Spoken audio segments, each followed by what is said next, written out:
From Backcountry Magazine, this is the Backcountry Podcast. I'm Adam Howard.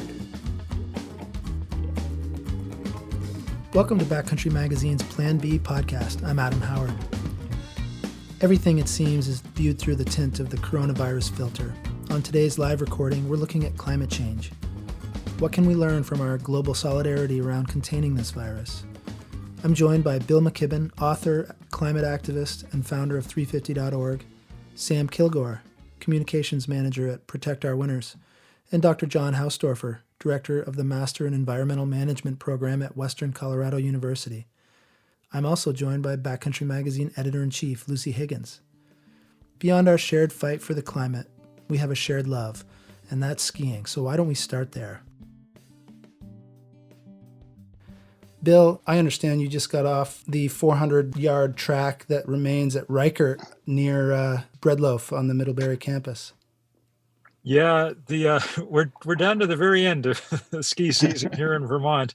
We look at those pictures from backcountry Alaska or something with a little bit of envy.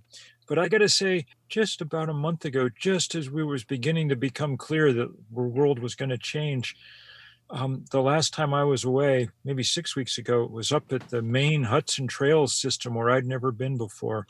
And I got to ski to hut there in Maine, and man, was it spectacular. It was one of those 3 or 4 day stretches when, even though it's not at all designed for people to go skate skiing, and I didn't have my skate skiing with me, the snow just set up in that perfect way, and you could just go for mile upon mile, just twisting through the woods. It was, now when I need to fall asleep at night and try to get the day's news out of my brain, that's what I've been thinking back on. So can't wait until November.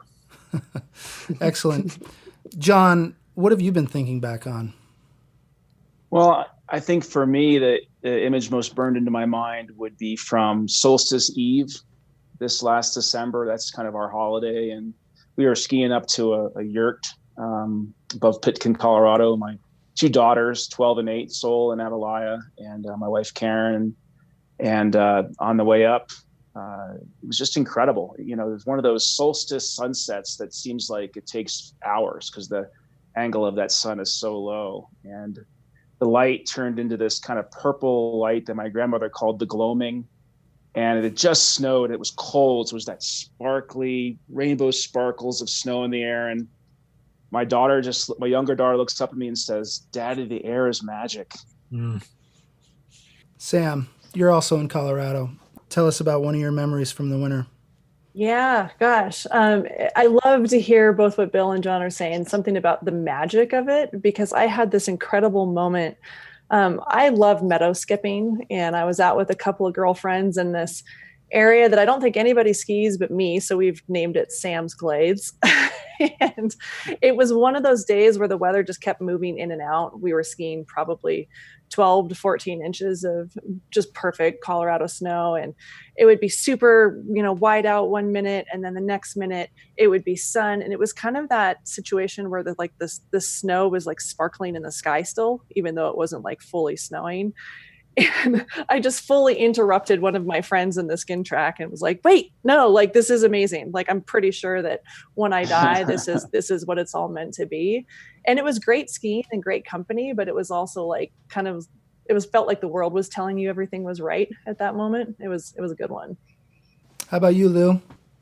Yeah, I think one of my highlights is definitely every year we do our ski test out at Powder Mountain in Utah.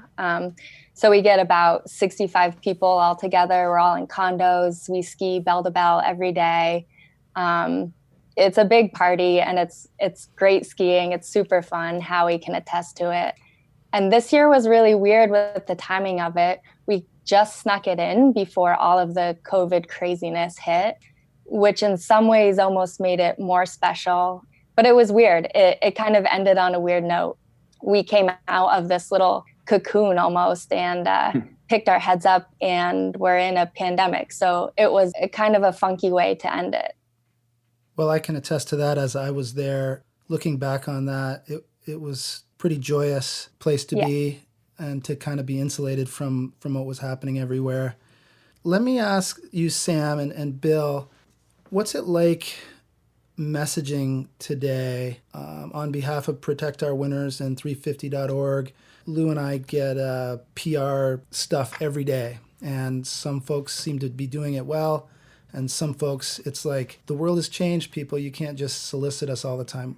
How are you coping with that? What are some of the conversations you've had within your organization about what's working and what's maybe off the table for now? Yeah, absolutely. That's been a really interesting nut to crack. I think when the reality of this set in for our community, and at this point I've lost all track of time to know when that was exactly, but I remember there was a moment where it felt like there was about a week that nonprofits just kind of went silent and didn't really know how to respond. And we knew, the climate situation is evergreen. It's there, and we need to address it no matter what's happening. But are people in the right headspace to want to deal with that right now?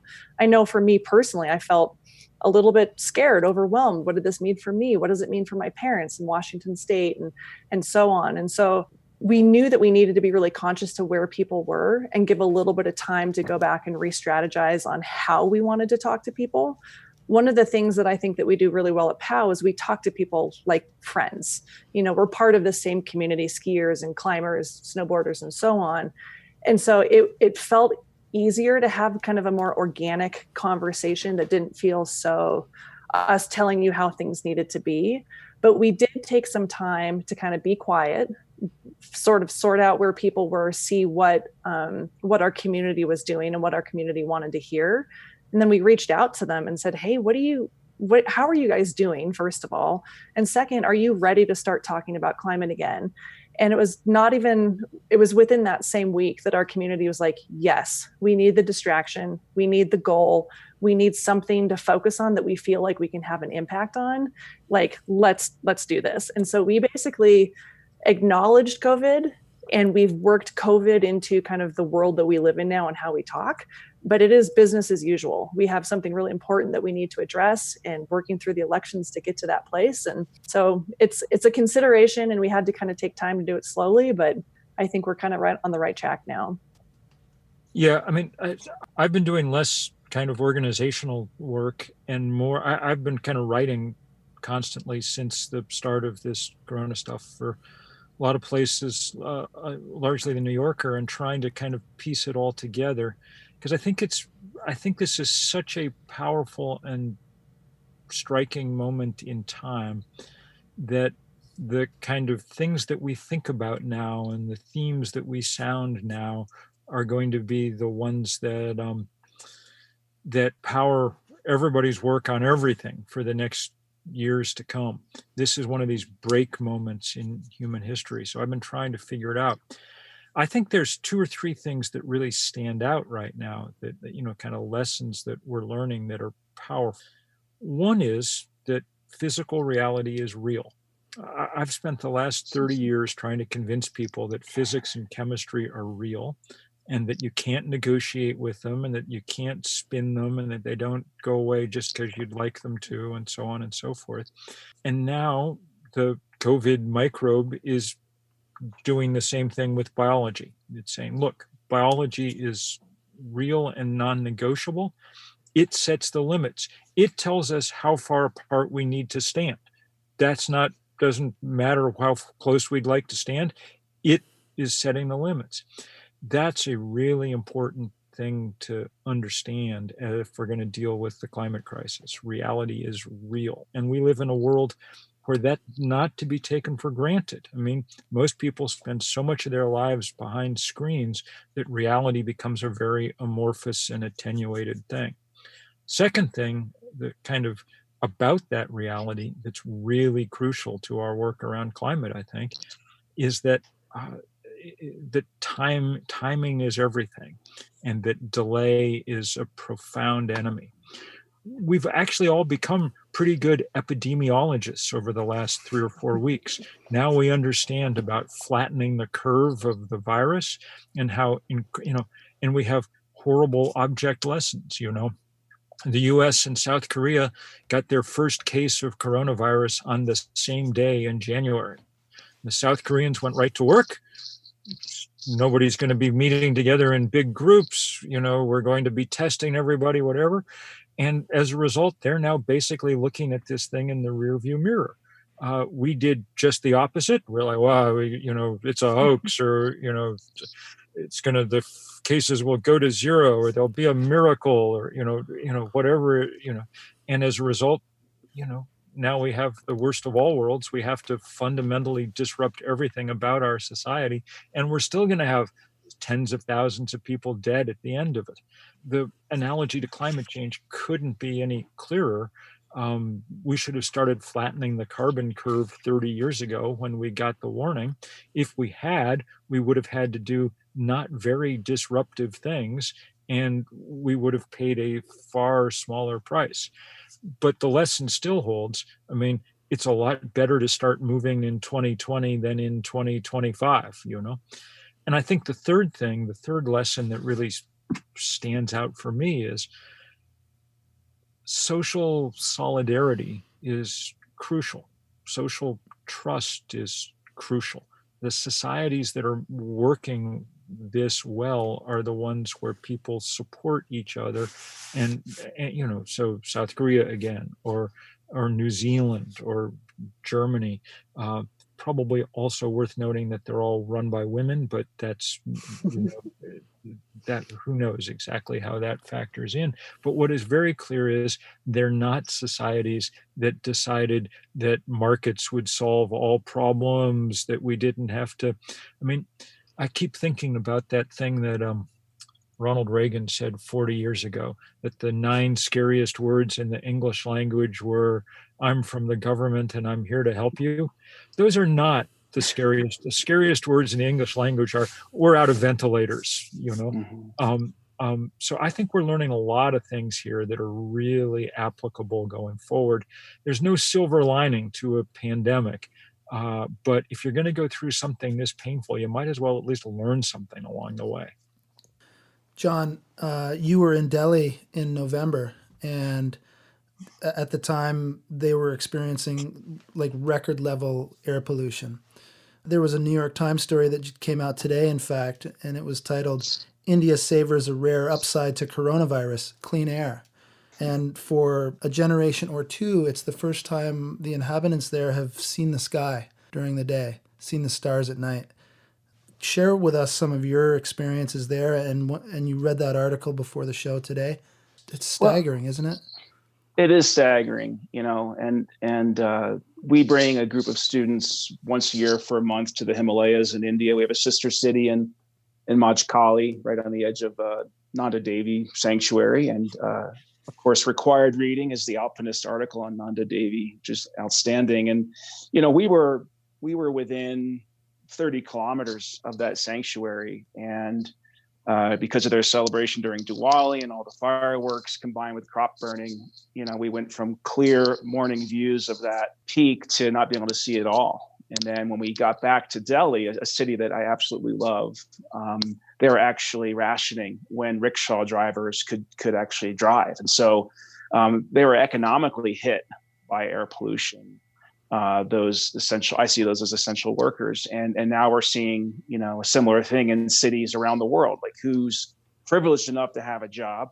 And then on top of that, who's privileged enough to have a job that's safe, right? And that's one of the things we've been thinking about a lot, is the sort of environmental justice issues surrounding COVID in our program. Looking at Milwaukee's numbers, it's scary. 80% of the deaths in Milwaukee County from COVID are African American at this point, but they're only 25% of the county population.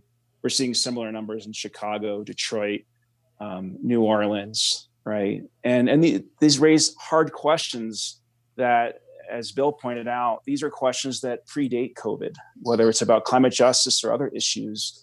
We've known for a long time that communities of color are disproportionately impacted by environmental problems. And so as we think about, who has access to healthcare, who gets to keep a job, and then whose job is actually safe, and then who already is living in a community that has things like diabetes, asthma, COVID is bringing to the surface so many issues that environmentalists have been pushing for decades. And so it's an incredible opportunity. I've been telling my students, careful what you wish for. You've been wanting scientifically informed society for decades. Well, you've got it. So it's time to lead, right? You've wanted a society that understands all things are interconnected, right? Across continents, cultures, species, generations. Well, COVID has revealed what was already there in terms of that interconnectivity, right? You've wanted people to turn inward and find fulfillment, not through external consumption, but through inward wholeness and connection with each other and nature. Well, you've got it. And so it's an incredible leadership opportunity.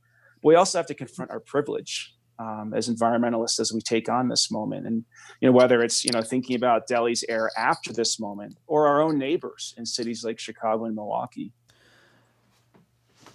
I'd like to get back to a point Bill made, which was essentially, you referenced South Korea, Germany, some of the nations who have dealt with this better than we seem capable of here in the U.S.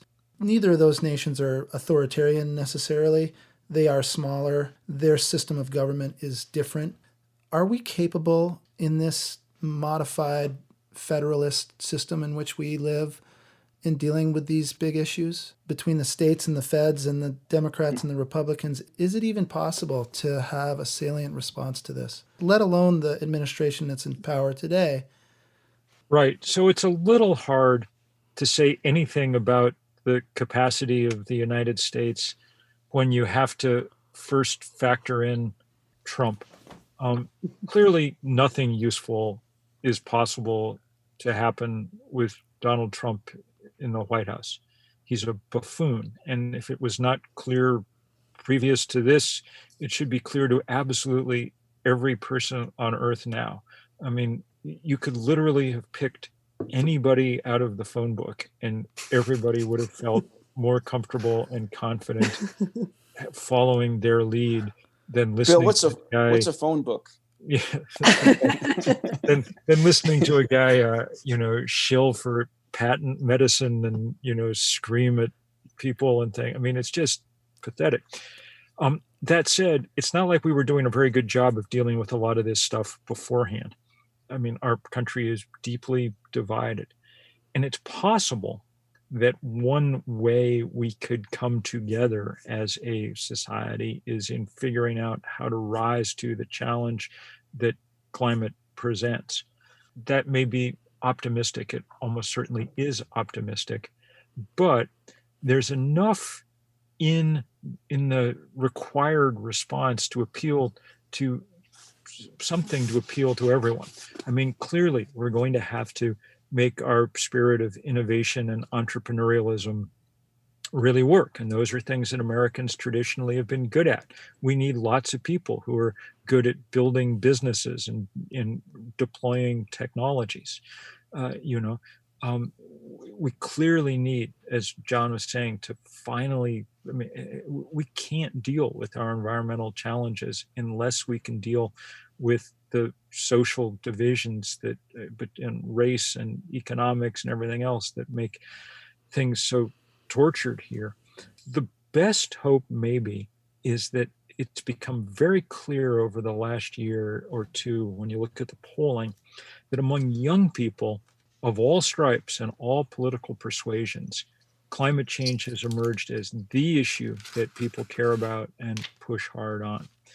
And that offers at least the possibility for some profound change over the course of the next decade as those people move into roles of real leadership and power. It does not feel like the older generations that I'm a part of are by themselves capable of dealing with this problem. But it does feel, at least some of the time, like newer generations coming up in this country may be able to get their act together in profound ways. That does not mean that the rest of us don't have lots of things that we have to do. It's not okay, and I have to keep telling people this all the time. I mean, one of the great pleasures for me of the last year has been getting to work with Greta Thunberg and getting to work with the 10,000 other Greta Thunbergs that there are around the planet, young people who are doing. I mean, I spent much of October writing college recommendations for people I think of as close allies in this fight, but it's not okay for the rest of us to offload the biggest problem that ever existed onto the shoulders of high school sophomores. That's not okay. And I hope that one of the things that'll happen as this kind of young generation takes these things on is that the rest of us will see that we need to rise to the occasion. Well, and I think that, can I pop in here for a second? Absolutely, please. Because I totally agree with all of those points. And I think that the current situation, while we're very focused on doing the right things and thinking systemically about how we need humanity to come out of this by social distancing and everything, we can also use this as a bit of a break from business as usual. This is a chance for us, while the storm is happening around us, to consider the importance of our leadership. Recognizing the importance of listening to and heeding the advice of scientists. So we have an election coming up in November, and we have a really good view of what's working and what's not working. And the truth is that when we come out of this and we're rebuilding the economy and kind of starting the new world that we're going to step into, that is our chance to start with the right people in the right places to make things happen. We need leadership who will heed that advice of experts and scientists. I think this is also an opportunity for people to see the importance of collective action, because there's a lot of things that are happening on social media. Like, I know how you guys covered that in last week's podcast, talking about kind of ski shaming and things like that. Somebody's going out and skiing and kind of getting shamed for it. And so people are understanding, like, don't go do that, because as a whole, we need to be doing this. And I think that that's really important, because nobody is going to fix climate change by themselves. They're going to fix it by getting everybody banded together and working on the same thing. But I think it's an opportunity for us to reconnect with what the world is supposed to look like. That article in the New York Times this morning was really interesting. I mean, if it's a chance for people to see what the unencumbered world can look like with blue skies and birds and stars at night, and I see foxes every day in my neighborhood up here in Summit County right now, it's incredible. And it's nice to be reminded what we're fighting for. And I think the other thing that this time period shows us is that the limitations that we were always taught to believe exist, like, oh, we can't change all of society that quickly. We can't step away from, fossil fuels that quickly. We can't restructure our economy that quickly. Like, this period of time is showing us that those things are capable, and we're able to do that. So I think that there's a lot happening, and to get to the place that Bill is talking about, I think right now we need to use this as a time to think about what we want the world to look like when we come out of this. Yeah, and Adam, I think that I really like what Sam's saying about the kind of solidarity that's possible and the kind of immediate vision of what things could look like on the other side. European Wilderness Society is reporting, dolphin sightings where they've never been seen before, fish swimming in the channels of Venice. But I want to just mention that one of the things that's really struck me about your question about Republican and Democrat out of this is it's sort of a microcosm of the last 50 years in American politics around environmental issues, where, you go from Nixon in the early 70s as a Republican supporting a number of environmental policies, right, all the way to, how stratified or how divided things are now. But with COVID, it took like 2 weeks to start to see those divisions form. And that's been a little bit troubling. But I think it goes deeper than party, because you see differences in the Republican leadership. You see the governor of Ohio, DeWine, compared to the governor of Florida, DeSantis, and DeWine, you see him trying to listen to the scientists much more. You see DeSantis sort of like at the leading edge of the 14 states that are pushing back against quarantine and things like that. And I think it goes deeper than party. And I think that's actually an opportunity. And one of the things that troubles me about it going deeper than party is that when you look at 1,200 people in Baton Rouge showing up for church a couple of days ago, right? That's troubling. When you look at Glenn Beck or the Lieutenant Governor of Texas talking about how elders should go out there and die for the sake of capitalism, we're seeing religious and capitalistic death cults. right? And so is there a way to have a bipartisan rejection of those death cults through following leaders who are following the science and make it a nonpartisan issue? And that's an incredible opportunity.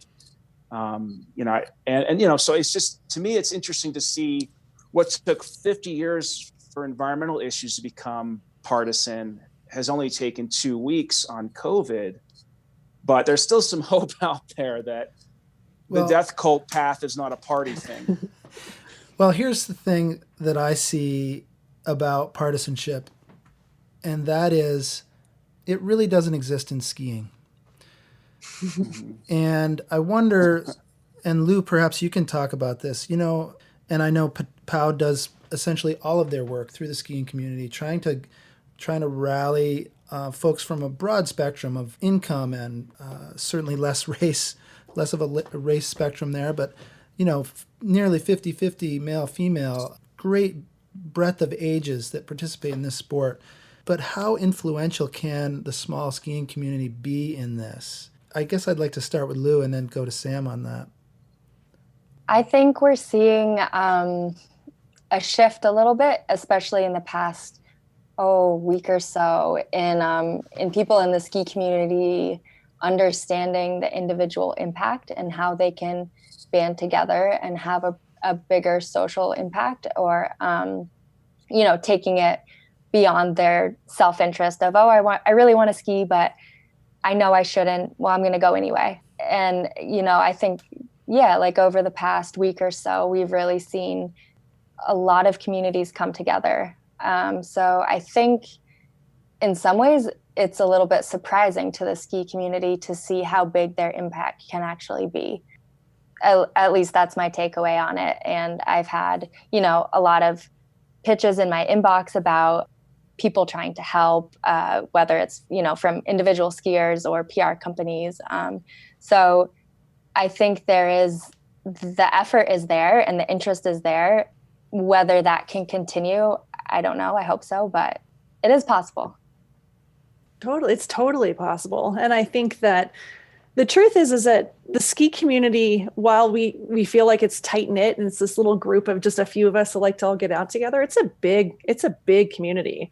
There's 20 million people in the United States who ski. We contribute $11.3 billion to the U.S. economy in a good year, in a good snowfall year. And I think that it's important to recognize, in the same way that the outdoor industry as a whole has been pushing for we're a force. When we all work together, there's a lot that we can achieve. The ski community has a robust and loud voice should we choose to use it and use it well. And I think that the other thing that we have to work with, and very much where POW comes from on all of this, is that we did a big research project in 2019 to really understand the motivations of why people recreate in the outdoors, why people get out and ski, why do they do these things, the connections that they have with climate change and the connections that they have with sort of the influencers who would cause them to take actions. And we've essentially found that people ski, they get out because it's a chance to reconnect with who they want to be. It's an identity thing. It is a ability to get away from the stress of everyday life, to achieve physical fitness and all of these things. So what we've been doing is we've been talking about climate change as being a threat to those things that are impacting people personally, because people, especially in America, and very much the way that we've sort of grown to this idea that what's good for me is good for the country, kind of a little bit of a shift to how things had been kind of in the time of World War II and so on. I think that if we can make people understand that you make decisions to protect the things that impact you the most, your ability to be a skier and to get out and ski with your friends and to do these things is directly being impacted by climate change. But the way that we achieve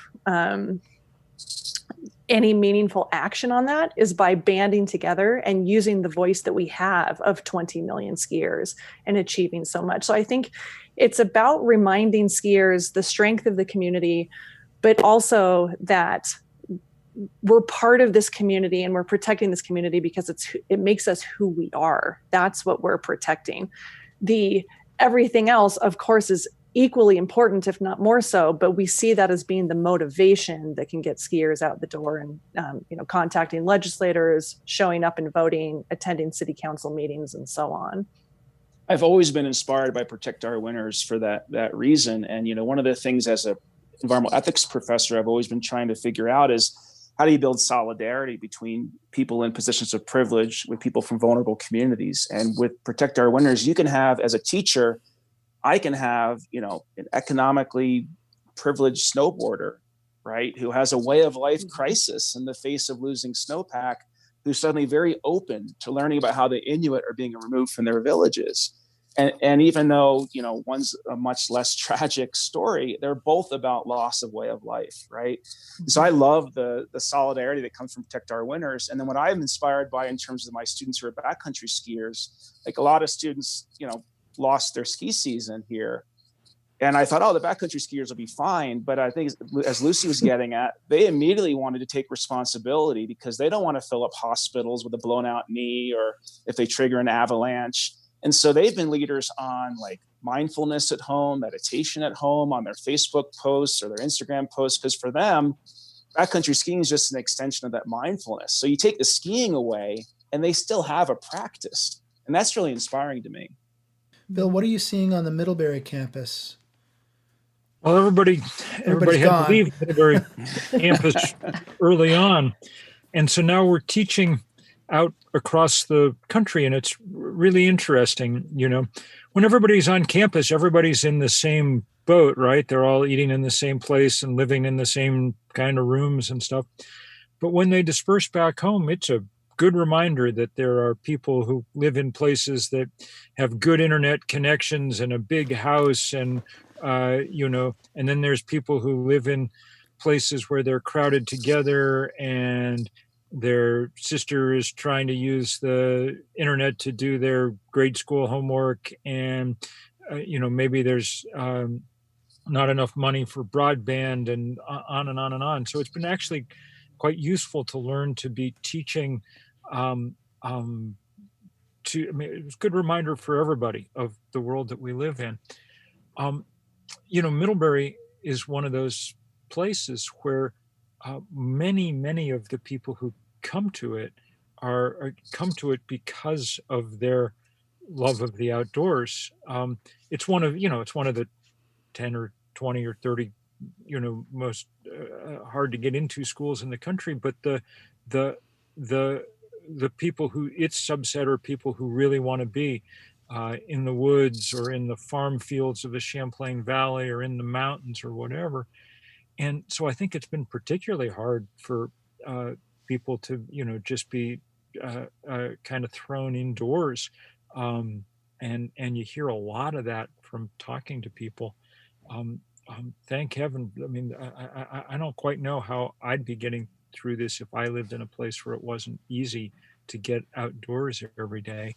And I find that the enormous solace at the end of a hard day of sitting around writing about and organizing and things and being stuck online all day, enormous solace to get out in the evening. The wood frog started chirping night before last, so that's the first definitive sign of spring usually in the northern forest, and the woodcocks are in their mating flight now, and that's a beautiful sign. And the last couple of days, we've had just the most beautiful moon, the biggest moon of the year. Mm-hmm. And that's a good reminder too, for me, just of the basic relief of the idea that we're actually a small part of something very, very large.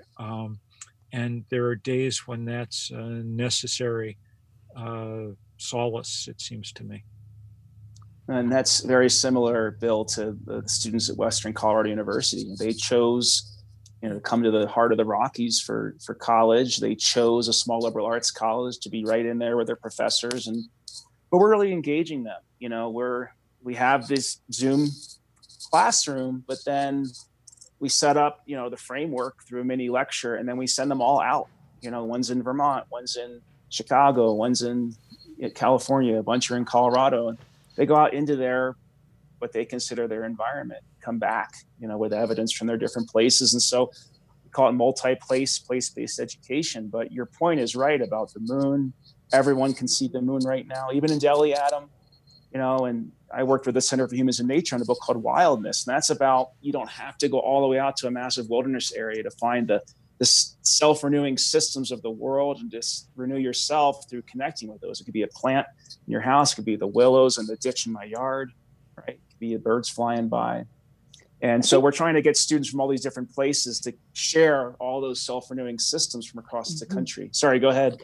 No, I was going to just build on that because I love that. I think part of that is the community that's created by sharing that.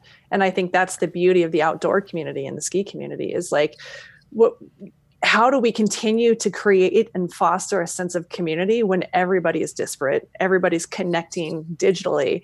And I think it's been really interesting. I think a lot of people are FaceTiming with friends and Zooming with family that they've never done that before. And it's really interesting how this whole thing is reinforcing the importance of community and sharing those things. Like there's something that I love so much, like the howl that people do at 8 p.m. in support of like the frontline workers and healthcare workers has finally made it to Summit County. And last night at 8 p.m., everybody was out howling at the supermoon. And the sense of community that really fosters is really encouraging. It's like, wow, we're all in this together and we are all looking at that same moon and howling in support of something that we all care about. Like that's a really empowering thing. Well, and you nailed it, Sam. In the wildness book, we define wildness as any being, system, or community that can renew itself, right? And that's a wild community howling at the moon, right? Even if it can't be out in the wilderness right now. Mm-hmm. It's renewing itself through howling at that moon's renewal of many systems on Earth. Definitely. Bill, how do you think you'll look back on this if you were to just fancy a guess at how in 5 years you'll look back on this time? What do you think you'll see and what do you think you will have learned? Well, so my fear is that this is preparation and practice for the sort of chain of disasters that's coming at us as the century unfolds, some of which have already come at us. I mean, look, it's hard to remember now. It was only 3 months ago that we were dealing with the fact that the continent of Australia was burning to the ground. We lost 1 billion or 2 wild animals, 5 or 6 species went extinct in the course of 3 weeks, And I think that it's pretty obvious that unless we get our act together very fast, doesn't matter, what careers John and I and others are training young people for, they're going to be engaged in the business of emergency response for the prime of their lives, because that's what the job's going to be, So I hope that we don't look back on this as the first of a, just string of things that just completely shook our world upside down. I hope we're able to look back on it as a moment when we took a glass of very cold water to the face and said, okay, this sucks, and there's a lot of stuff that's going to suck unless we get ahead of it. So let's get to work. I don't know how it's going to come out. I try very hard not to waste a lot of time being an optimist or a pessimist. Realism, it seems to me, just demands that you just get up every day and figure out how to cause as much trouble for the bad guys as you can in the hopes that things will shift some down the road. And that seems to me our job. Sam? Yeah, it's tough. I think there's some days where I wake up and I'm like, oh, this is the opportunity that we needed. I mean, as horrible as it is, the opportunity that we needed to like get our shit together, and move forward. Right. But then there are other days where I'm like, God, how do we do this? I do think that, like I said before, I think this presents the opportunity for us to decide how we want to move forward and what kind of world we want to live in. And I think it's important to recognize that we can't make long-term policies that address any of the things that we're talking about while we're in the midst of a crisis. And so, and I love what Bill's saying about like, wake up every day and figure out what you need to do to cause as much trouble for the bad guys as possible. And I think that maybe the first thing we need to be thinking about, as we're all waking up in isolation from our friends and families over the next handful of weeks, months, whatever it is, that we recognize that this is our chance to get some of those bad guys out of office and get some of those policymakers replaced by people who can actually help us make the decisions that we need to be making. So I feel optimistic that with crisis comes opportunity. And I feel optimistic that we can turn that into something, but we have to be willing to not go back to business as usual. And I think that's the problem, is we've made too many, we've made it too easy for the bad guys to keep doing what they're doing. And this is our opportunity to be, as soon as we come out of this, and hopefully we can get a new administration in place that will help us prioritize the right policies that we need to get this stuff done. I see potential there, but like Bill said, some days I might feel good about it. Some days I don't. So I'm just going to kind of take each day as it comes and do what we can and message with around that the best we can. So, yeah, I shoot for 60% good days. I know that's not divisible into 7, but you get my point. I worry that we have a short memory, we humans, and I worry that our rush to return to normalcy will trump the good that we could otherwise do from what we've learned. Adam, as an historian, I'm not great at predicting the future, but I can try to think about the past from the point of view of the future. And my hope is that in history books, there'll be a line that's something like, in the spring of 2020, across cultures, generations, continents, the planet came together to recognize what scientists have said for a century and majority cultures have said for millennia, and that is that the health of the other is the health of the self. Amen. Adam, I'm afraid I'm about to lose power here because that's the price of having before you come go, away Bill, from home to do this. So I just want to end with I think John's absolutely right. And I think that people who spend time in the outdoors have a particular ability to talk about reality because they deal with it all the time. If you're looking at a slope and you don't want to just wish that it's not going to collapse in an avalanche. You want to take note of whether, how steep the angle is and what the snow is like. And you have to deal with reality. We have to deal with reality. That's our job now as citizens, our number one job. Our job in the next few weeks as we deal with coronavirus, and our job in the next few years as we have our last chance really to deal with climate change. Our leverage exists for another few more years. And then after that, we're past physical tipping points where change is going to be occurring on its own. And we do not want to let that happen. So this is the moment to be making that change. And the people who are on this podcast are people who are doing that. I just really want to thank so much everybody for good thinking and good organizing and good journalism. We all got to be at the absolute top of our game now, whatever that means. It's time for all of us to be the, Marit Bjorgen or the Michaela Schifrin or the whoever it is, in whatever we're doing, because we're really going to have to pull it out hard now in the next little while. Well, thank you all Bill. so much. Thank you, Bill. Take care, everybody. Thanks, Bill. Bill, I'm going to leave those last words with you, and I want to thank each of you for joining us today. For those of you out there listening to Backcountry's Plan B podcast or watching us on YouTube or Facebook, if you like the journalism that you've been able to read or listen to today or watch, please consider going and getting more of it at backcountrymagazine.com/podcast. And if you're so inclined, we have a contribute button there. As you've noticed, this has not been supported by advertising as much of our work is, and we rely on the listeners and the readers of the skiing world to support us however they'd like. So please check us out. Thank you all. Thank you, Adam. Thanks, Howie. Yeah, thanks, Howie. Thanks, everybody.